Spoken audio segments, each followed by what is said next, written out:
मैं आपको बताने जा रहा हूँ देवता के अंश क्या होते हैं, किस प्रकार से किसी देवी या देवता के अंश जो हैं वो किसी मूर्ति में प्रवेश करते हैं या किसी व्यक्ति के शरीर में प्रवेश करते हैं। बहुत ही सूक्ष्म जानकारी देने जा रहा हूँ, इसलिए वीडियो को पूरा सुनना। और लास्ट में मैं आपको बताऊँगा कि अंशों से मिलकर जो बनता है, जो शक्ति बनती है, वो कौन सी होती है और किस प्रकार वो शक्ति काम करती है। सबसे पहले अंश की बात कर लेते हैं। देवता के भी अंश होते हैं और आत्मा के भी अंश होते हैं, क्योंकि सभी आत्माएं जो हैं वो परमात्मा में जाकर विलीन हो जाती हैं एक समय पर। तो एक छोटा सा उदाहरण मैं आपको देता हूँ। लोगों के अंदर आपने देखा होगा, किसी के अंदर माता आ रही है, माता मरगट काली आ रही है, किसी के अंदर बाबा मोहन राम आ रहे हैं, किसी के अंदर ये देवता आ रहे हैं, किसी के अंदर वो देवता आ रहे हैं। देखते हैं आप, देव तत्व आते हैं उनके अंदर।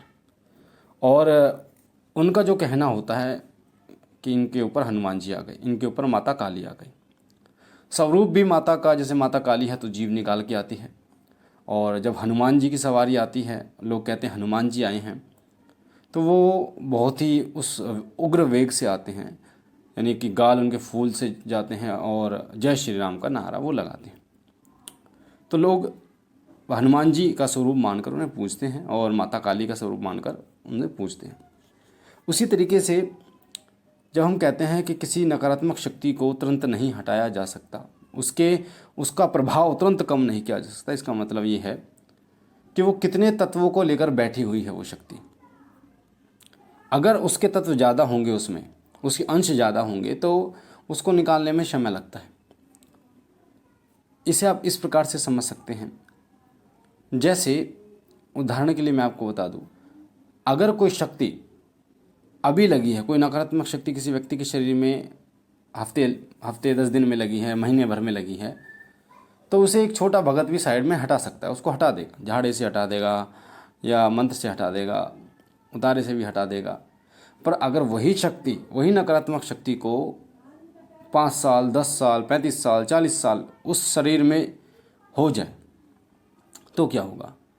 होगा ये कि वो नकारात्मक शक्ति उस शरीर में अपनी जगह बना लेती है और अब पूरे शरीर को नियंत्रित कर लेती है, और आपके शरीर के एक सबसे छोटी इकाई, जिसे हम कोशिका कहते हैं, उस तक में वो प्रवेश कर जाती है, आपके खून तक में प्रवेश कर जाती है। और यही वो समय होता है कि वो शुगर, टीबी, मलेरिया और कैंसर जैसी बीमारियां उत्पन्न करने में वो सक्षम हो जाती हैं। तो जब वो कई सालों से हो जाते हैं, 35 साल, 50 सालों से हो जाते हैं, तो वो पूरे शरीर पर कब्जा इसलिए कर लेते हैं क्योंकि उसने अधिकतर अपने जो अंश हैं वो उस शरीर में इकट्ठे कर चुकी होती है। वो उस शरीर में अधिकतर वो अंशों को लेकर बैठी होती है। किसी आत्मा के ज़्यादा अंश नहीं होते। ज़्यादा अंश का मतलब होता है, जैसे देवताओं के अंश होते हैं, करोड़ों अंश होते हैं देवताओं के। हम इन्फिनिटी भी कह सकते हैं, इन्फिनिटी यानी कि कोई अंत नहीं, इतने अंश भी देवताओं के होते हैं। पर जो नकारात्मक शक्तियाँ होती हैं, ऊर्जाएँ होती हैं, ये जो आत्माएँ होती हैं, इनके लिमिटेड अंश होते हैं। उदाहरण के लिए 50 हो गए, 100 अंश हो गए, इतने अंश होते हैं इनके। तो ये जब अपने अंशों को लेकर बैठती हैं, और इनके जब मैक्सिमम इनके अंश हो जाते हैं शरीर के अंदर, तो फिर इन शक्तियों को हटाना किसी छोटे मोटे भक्तों के हाथ की बात नहीं होती, और ये बहुत जल्दी से हटती भी नहीं है। इसलिए आपने देखा होगा, कई लोग कहते हैं गुरुजी हम बहुत से भक्तों पर भटक लिए हैं, किसी ने हमसे 10,000 लिए, किसी ने 14,000 लिए, किसी ने 20,000 रुपये लिए, पर हम ठीक नहीं हुए हैं। उसका कारण ये होता है कि वो उसको छोटी मोटी शक्ति समझकर हटाने की कोशिश करते हैं, और उनका 1-2 अंश वो मार देते हैं, हटा देते हैं। अब होता क्या है, 1-2 अंश, जितने अंश उसके ख़त्म होंगे उतना आपको आराम मिलेगा। तो उनके कोई भगत 5 अंश मार देता है, 10 अंश मार देता है उनके, तो उसको आराम मिलता है, और वो भगत छाती चौड़ा के बोलता है कि मैंने आपको ठीक कर दिया, और आपको भी ऐसा लगता है कि उसने आपको ठीक कर दिया है। पर ऐसा होता नहीं है, क्योंकि उसके सारे अंश जो है वो ख़त्म नहीं हुए हैं। सारे अंश ख़त्म होते हैं, कुछ समय लगता है, और कई प्रक्रियाओं को करना होता है, तब जाके शरीर के कुछ अंश ख़त्म होते हैं। और ये मैं आपको आगे बताऊंगा कि नकारात्मक शक्तियों के सभी अंशों को कैसे ख़त्म किया जा सकता है। आगे की वीडियो में बताऊंगा, इसलिए पूरी वीडियो सुननी है आपको। ये जानकारी बहुत ही गहरी होने वाली है और बहुत ही डीप, बहुत काम की आपके होने वाली है। तो 1-2 अंशों को मारते हैं वो, और समझते हैं कि वो ठीक हो गए, पर होता क्या है, वो शक्ति फिर वो दोबारा वो शक्ति जो है वो दोबारा अपने अंशों को इकट्ठा कर लेती है और फिर दोबारा वो उसी वेग से परेशान करती है। जैसे आपने देखा होगा टीबी की जो बीमारी है, लगभग 3 महीने लगातार दवाई खानी होती है, 3 से 6 महीने। अगर बीच में आपने छोड़ दिया तो फिर दोबारा वो अपने मतलब उसी रूप में आ जाता है टीबी।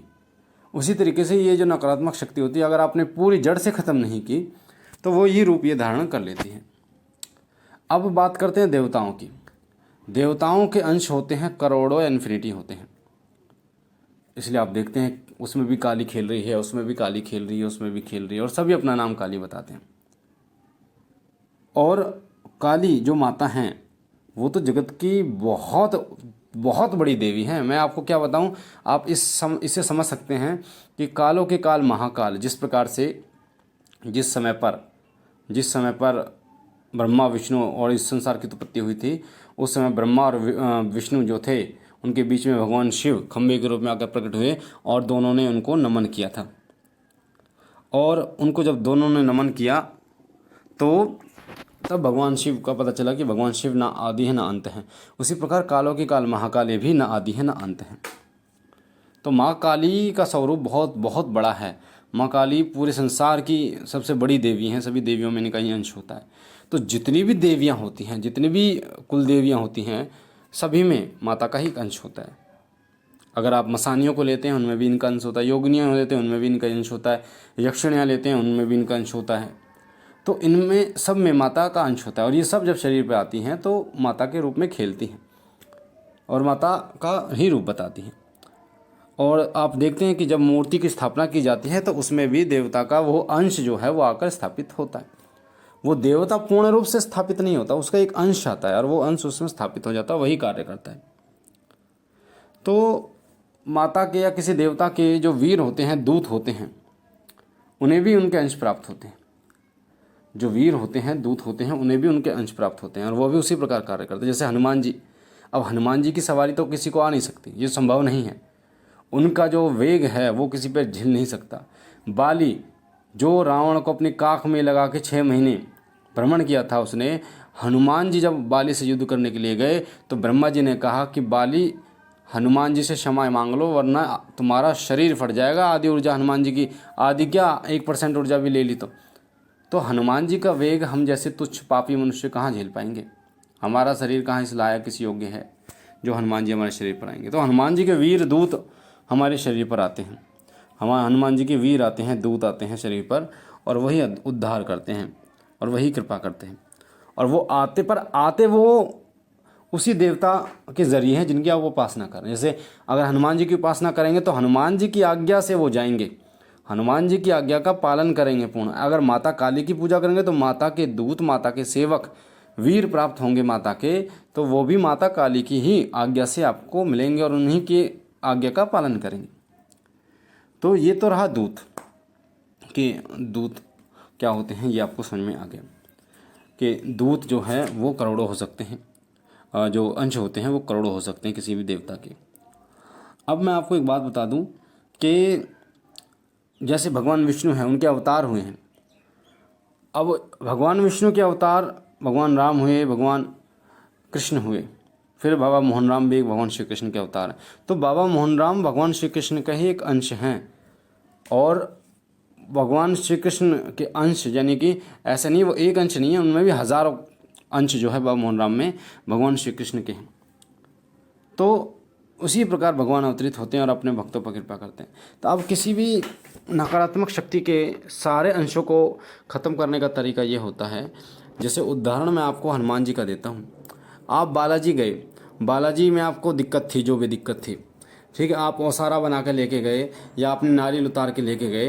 तो नारियल उतार के जब उसमें लेके गए तो कुछ अंश उसमें नारियल में आ गए और बालाजी में चले गए, कुछ अंश बालाजी ने खींच लिए और बचे कुछ अंश जो हैं वो कैसे ख़त्म होंगे?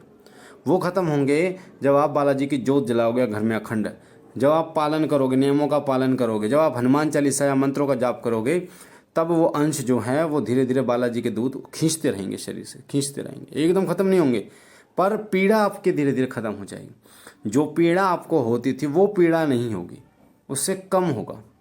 और ऐसा भी नहीं होगा बालाजी गए और तुरंत ठीक हो गए। मैंने अभी जो आपको समझाया उसके अंश ख़त्म होते हैं, अंश, और जब पूरे अंश खत्म हो जाते हैं तो आपका शरीर जो है वो बिल्कुल पवित्र हो जाता है, निर्मल हो जाता है। तो मुझे आशा है ये जानकारी आपको पसंद आई होगी और आपके काम की होगी और बहुत ही महत्वपूर्ण होगी। पहली बार चैनल पे हैं तो चैनल को लाइक कीजिए, शेयर कीजिए, शिव कृपा परिवार से जुड़िए, हमारे साथ जुड़िए और इसमें आपको कोई पैसा नहीं लगता। मैं बाबा भोलेनाथ से विनती करता हूँ कि वो सदैव आप पर कृपा करें, आपके घर परिवार पर कृपा करें, आपके घर परिवार में सुख समृद्धि लेके आएँ। हम मिलते हैं एक नई जानकारी के साथ, तब तक के लिए ओम नमः शिवाय, ओम नमः शिवाय, ओम नमः शिवाय।